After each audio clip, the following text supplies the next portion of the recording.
नमस्कार। आज हम एक ऐसे आईपीओ की तह तक जाएंगे जिसके बारे में बाजार में काफी चर्चा है। ICI prudential AMC.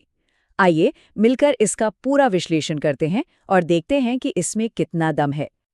तो सबसे बड़ा सवाल यही उठता है, क्या आईसीआईसीआई प्रूडेंशियल एएमसी में भारत का अगला बड़ा वेल्थ क्रिएटर बनने की क्षमता है? इसी सवाल का जवाब ढूंढने के लिए हमने कई सारे स्रोतों को खंगाला है। चलिए देखते हैं कि इस विश्लेषण से क्या निकल कर आता है।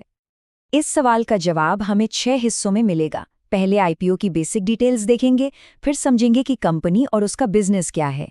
इसके बाद इंडस्ट्री के भविष्य पर नजर डालेंगे, इसकी तुलना दूसरी कंपनियों से करेंगे, इसके पॉजिटिव और नेगेटिव्स को तौलेंगे और आखिर में जानेंगे कि मार्केट के एक्सपर्ट्स का इस पर क्या सोचना है। तो चलिए शुरू करते हैं एकदम बेसिक जानकारी से, यानी इस आईपीओ के आंकड़ों से। तो ये है इस आईपीओ के मुख्य आंकड़े। इशू साइज काफी बड़ा है, लगभग 10,600 करोड़ रुपए। लेकिन यहाँ एक बहुत ही जरूरी बात है, ये एक 100% ऑफर फॉर सेल यानी ओएफएस है। अब इसका मतलब क्या हुआ? इसका मतलब सीधा सा है कि ये पैसा कंपनी के पास उसके ग्रोथ के लिए नहीं जा रहा। ये तो मौजूदा निवेशक प्रूडेंशियल अपनी हिस्सेदारी बेचकर पैसा अपनी जेब में रख रहे हैं। ये पॉइंट किसी भी निवेश के फैसले से पहले समझना बेहद जरूरी है। अच्छा, आईपीओ के डिटेल्स तो ठीक है, पर ये कंपनी करती क्या है? आइए समझते हैं कि एक एसेट मैनेजमेंट कंपनी, जिसे हम एएमसी कहते हैं, उसका बिजनेस मॉडल आखिर है क्या। इसको एक बड़े ही आसान उदाहरण से समझते हैं। मान लीजिए कि एक एएमसी एक फाइनेंशियल शेफ की तरह है। वो हम जैसे बहुत सारे लोगों से थोड़े थोड़े पैसे यानी अपनी सामग्री इकट्ठा करता है और फिर उस पैसे से स्टॉक्स और बॉन्ड्स की एक बेहतरीन डिश तैयार करता है। और बस इसी सर्विस के बदले में वो एक छोटी सी फीस चार्ज करता है, जिसे कहते हैं एक्सपेंस रेशियो। अब जरा इस कंपनी के साइज का अंदाजा लगाइए। सितंबर 2025 तक ये कंपनी 10.88 लाख करोड़ रुपए मैनेज कर रही थी। अरे, ये रकम इतनी ज्यादा है कि कई छोटे देशों की जीडीपी भी इसके सामने कम पड़ जाए। इससे साफ पता चलता है कि ये अपने इंडस्ट्री की कितनी बड़ी खिलाड़ी है। तो सवाल ये है कि ये इतना सारा पैसा आ कहाँ से रहा है? इस चार्ट को देखिए, 52% हिस्सा, आधा से भी ज्यादा, इक्विटी स्कीम से आता है। और सच कहूं तो यही कंपनी के लिए सोने का अंडा देने वाली मुर्गी है, क्योंकि इक्विटी फंड्स पर ही कंपनी सबसे मोटी फीस यानी एक्सपेंस रेशियो कमाती है। और मार्केट में इसकी हैसियत क्या है? देखिए, 13.3% के मार्केट शेयर के साथ ये भारत की दूसरी सबसे बड़ी एएमसी है। इससे आगे सिर्फ एसबीआई म्यूचुअल फंड है। मतलब ये इंडस्ट्री के टॉप लीग में खेलती है।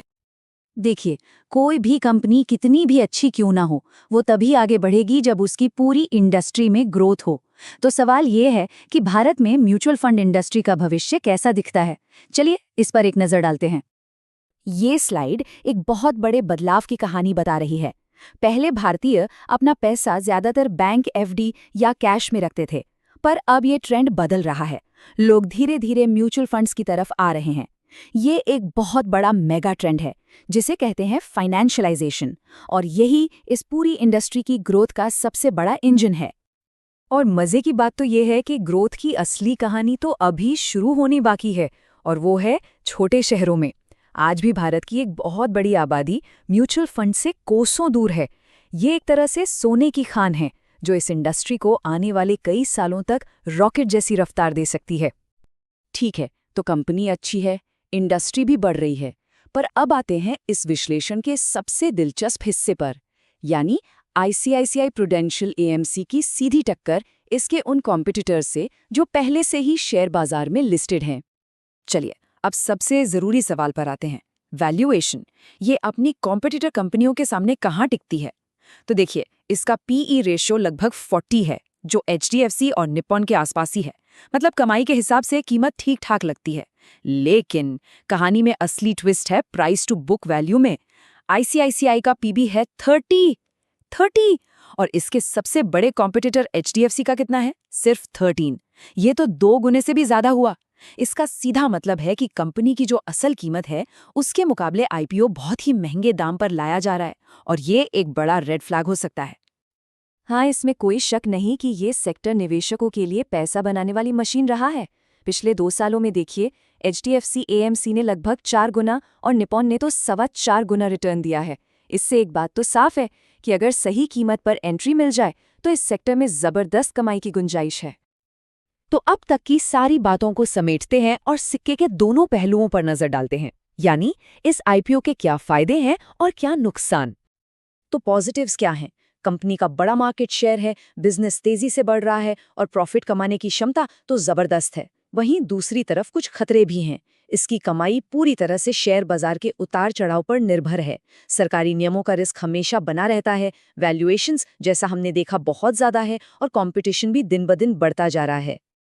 और अब आखिर में ये जानना भी तो जरूरी है कि बाजार के बड़े बड़े एक्सपर्ट्स इस आईपीओ के वैल्यूएशन के बारे में क्या कह रहे हैं। एक ग्रुप का मानना है कि 40 का पीई वैल्यूएशन ना तो बहुत सस्ता है और ना ही बहुत महंगा है, मतलब ठीक ठाक है। इसका सीधा सा मतलब ये हुआ कि शायद लिस्टिंग वाले दिन कोई जबरदस्त मुनाफे की उम्मीद नहीं रखनी चाहिए। लेकिन एक दूसरा नजरिया भी है। कुछ एनालिस्ट्स का कहना है कि अगर इसकी तुलना इसके सबसे बड़े कॉम्पिटिटर एचडीएफसी एएमसी से करें, जिसका पीई 45 है, तो आईसीआईसीआई का 33 के पीई पर आना एक अच्छे खासे डिस्काउंट जैसा है। और इस लिहाज से देखें तो ये डील काफी आकर्षक लग सकती है और लंबे समय में अच्छी ग्रोथ दे सकती है। तो आखिर में सवाल फिर वहीं आकर रुक जाता है, क्या ये आईपीओ एक छिपा हुआ खजाना है या फिर एक महंगा सौदा? हमने सारे तथ्य सामने रख दिए हैं। एक तरफ है एक मजबूत कंपनी और तेजी से बढ़ती इंडस्ट्री, और दूसरी तरफ है बहुत ही ऊंचा वैल्यूएशन। अब फैसला निवेशकों को करना है कि वो इस दांव पर अपना पैसा लगाना चाहेंगे या नहीं।